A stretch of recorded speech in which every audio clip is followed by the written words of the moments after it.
Alguns, por exemplo, tentam falar que a justiça social, ou mesmo uma ideia do marxismo cultural, um socialismo, melhor dizendo aí, ele está presente ali no cristianismo de alguma forma, né? E aí usam, como a gente bem sabe, aquelas Atos, né? A igreja de Atos, e usam passagens que eu queria citar aqui, como a de Atos 2,45, que diz assim, né? Vendiam as suas propriedades e bens, distribuindo o produto entre todos à medida que alguém tinha necessidade. Então as pessoas pegam textos como esses para dizer, olha aí, tá vendo? Eles estão pegando, estão dividindo as coisas, distribuindo entre si para apoiar a ideia. A minha pergunta é, esse texto, ele está apoiando a ideia de justiça social? É a mesma coisa ou como nós podemos interpretá-lo? Um ponto curioso, Saor, que esse tipo de percepção não está presente apenas, por exemplo, no nível popular ou na boca de ideólogos. Até historiadores sérios fazem alguma vinculação de textos como esse que você citou como origem do comunismo.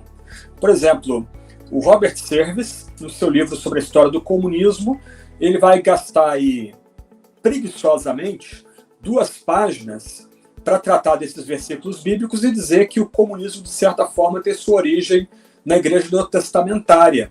Só que isso é um tipo de argumento superficial e que é facilmente descartável.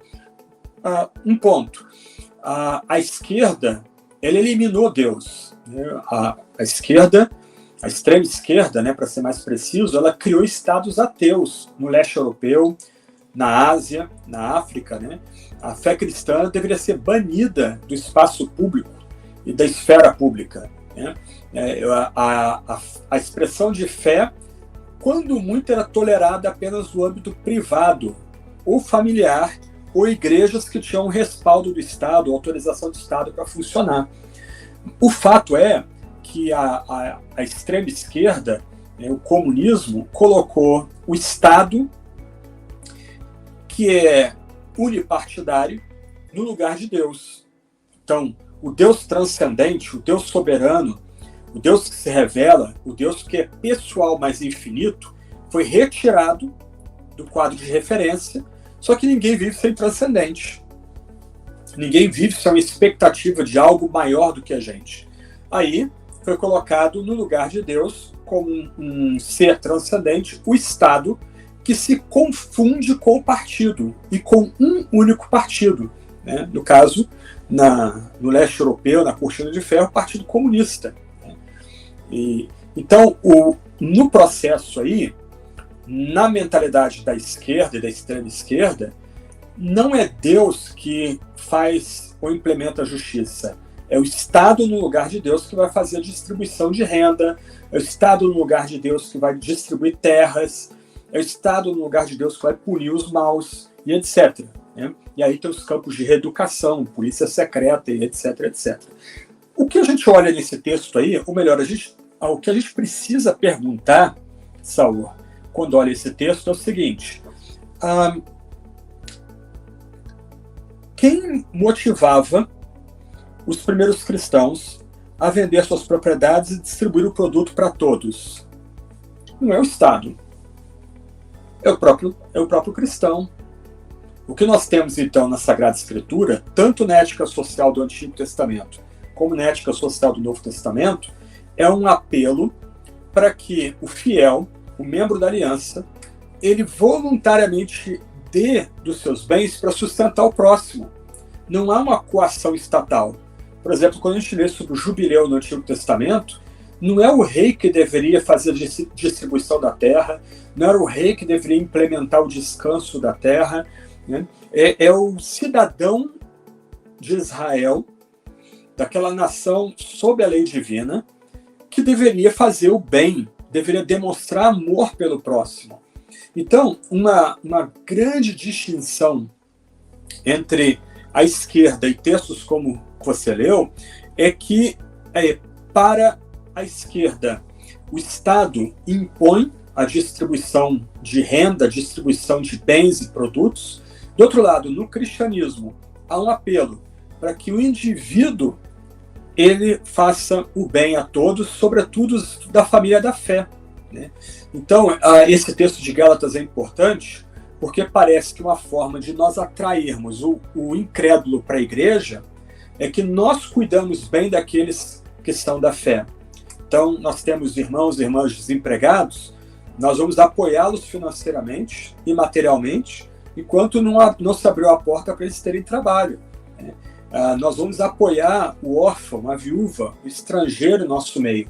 Isso deveria ser um padrão entre a igreja, de tal forma que o não cristão fosse suscitado a ter ciúmes do tipo, olha, por que eles cuidam dos seus e o Estado não está cuidando bem de mim? O Peter Brown, que é um historiador da antiguidade, ele diz algo similar. Ele fala que no terceiro século, quando o Império estava em crise, antes da ascensão de Diocleciano e depois de Constantino, chegava-se a ter 6 imperadores no único ano, os bárbaros começaram a invadir o Império, atravessar a fronteira e invadir o Império. Eles começaram a saquear cidades e eles capturavam pessoas como escravos, sequestravam pessoas como escravos. A ideia é que houvesse algum tipo de resgate. O que acontecia nessa época? Os cristãos levantavam recursos e bens para comprar de volta os seus, que também estavam evangelizando enquanto estavam no cativeiro. Os romanos, os cidadãos de Roma, que não eram membros da igreja, morriam no cativeiro, nunca mais voltavam do cativeiro.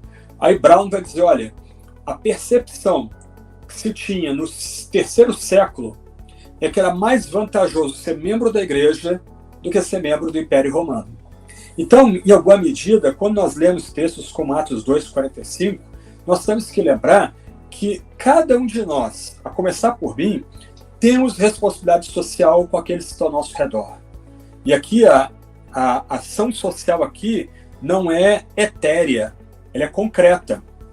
Então, nós somos chamados a usar os bens e produtos e rendas que Deus mesmo tem concedido para a gente, para apoiar o órfão, a viúva, o pobre, o estrangeiro, a começar aqueles que estão dentro da comunidade cristã, aqueles que são membros da família da fé. Então, o ponto aí de Atos 2:45 não é que o rei Herodes, ou o governador romano da Judéia, ou a liderança da igreja ordena que os crentes vendam suas propriedades e distribuam seu produto a todos. Não, os crentes que voluntariamente entendem que não deve haver outros cristãos passando necessidade no seu ambiente. Isso é um mandamento, é um exemplo perene para os cristãos.